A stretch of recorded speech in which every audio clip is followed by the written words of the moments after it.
Break के बाद खास खबर में आपका स्वागत है। बात हो रही है आतंक की पाठशाला की और हमारे रिपोर्टर पहुंचे उस जगह जहां चलती थी आतंक की ये पाठशाला।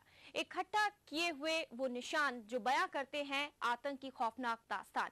इंदौर से नितिन साहनी की खास रिपोर्ट।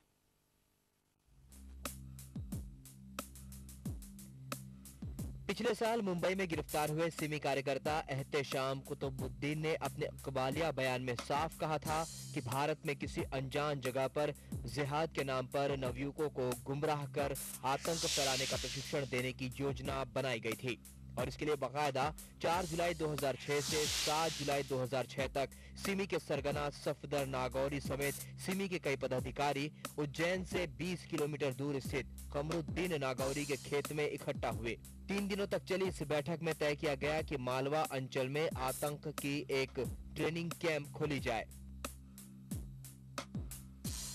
जगह के चयन और प्रशिक्षण कैंप शुरू करने की जिम्मेवारी सौंपी गई कमरुद्दीन नागौरी पर। वहीं एहतेशाम के कंधों पर आया प्रशिक्षण के लिए सिमी कार्यकर्ताओं और मुखबिरों की भर्ती की जिम्मेवारी। हैरत की बात यह है कि एहतेशाम कुतुबुद्दीन के इस इकबालिया बयान के बाद भी न तो खुफिया एजेंसी चौकस हुई और न ही मालवा अंचल की पुलिस। सुरक्षा एजेंसियों की इस लापरवाही का फायदा उठाया आतंक के सौदागरों ने।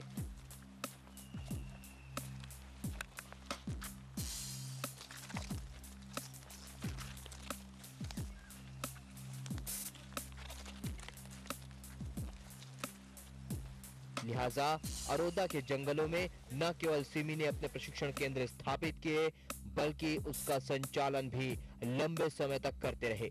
ऐसे में सिमी के लिए वरदान साबित हुआ शहजाद का ये फार्म हाउस।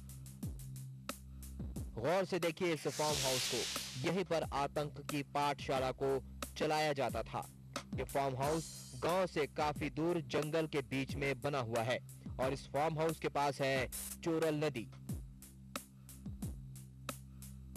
ये नदी पथरीली चट्टानों से भरी हुई है, लिहाजा गांव वाले भी यहां आने से कतराते हैं। इस फार्म हाउस और आसपास की भौगोलिक स्थिति भी किसी सैन्य प्रशिक्षण के लिए अनुकूल थी। ऐसे में लोगों की आवाजाही से दूर ये फार्म हाउस सिमी के लिए सोने पर सुहागा साबित हुआ। गांव वालों के अनुसार पिछले साल दीपावली से लेकर इस साल मार्च महीने तक 3 अलग अलग प्रशिक्षण कैंप लगाया गया और यहाँ दी गई आतंक फैलाने की शिक्षा, जिसमें शामिल थी तैराकी, शारीरिक व्यायाम और हथियार चलाना।